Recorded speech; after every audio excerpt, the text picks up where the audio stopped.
If you're at home now and can only contact your friends with your phone, you are most likely to use apps like Messenger, WhatsApp, Line, and Skype.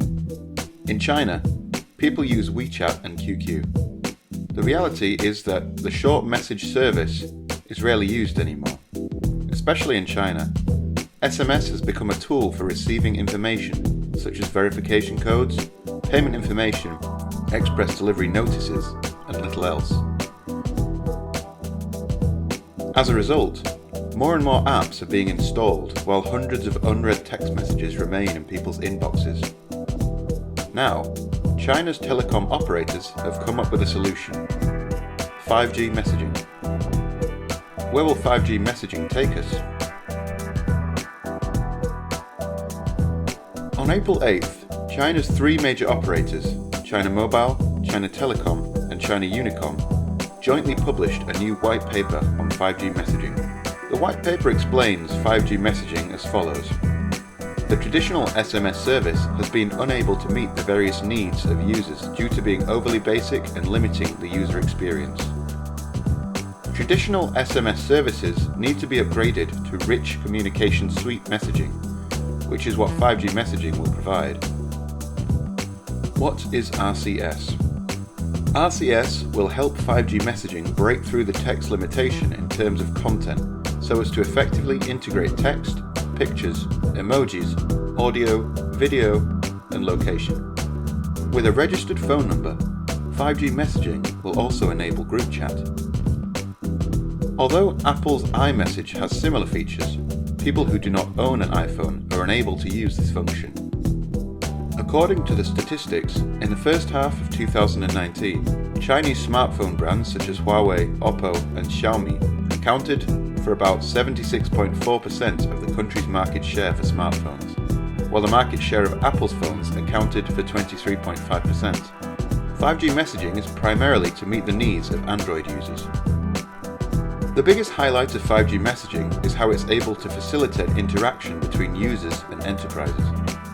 In other words, 5G messaging covers multiple mobile apps combined. Due to the growing number of apps installed on your phone, the memory of smartphones is getting larger and larger.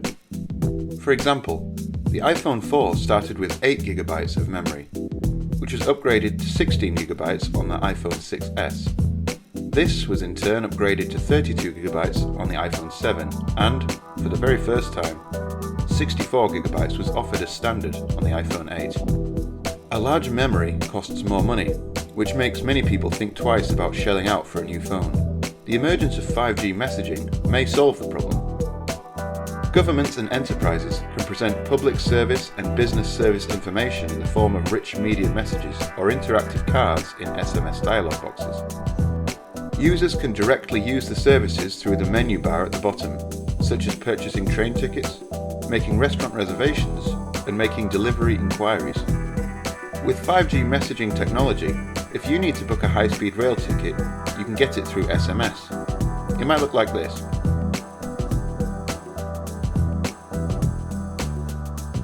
It can be summarized that 5G messaging does not only include features from WeChat, WhatsApp, and iMessage, but also supports features like official accounts, service accounts, and mini-programs.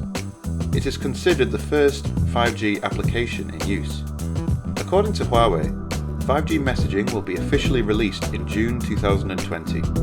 Samsung also plans to fully support 5G messaging on its 5G smartphones this year. However, there are still some questions yet to be answered. From the functions mentioned officially, some of the features of 5G messaging overlap those of WeChat. Can it win back the market share from social media apps such as WeChat? It's known that the price of 5G messaging may be charged for 5G data, which is more attractive to customers than the current SMS price. However, due to the sharp decrease in the price of 5G data, how much new income will 5G messaging bring to the operators? Without full 5G coverage and extensive 5G smartphone adoption, will 5G messaging be accepted? Whatever the answers to these questions, 5G messaging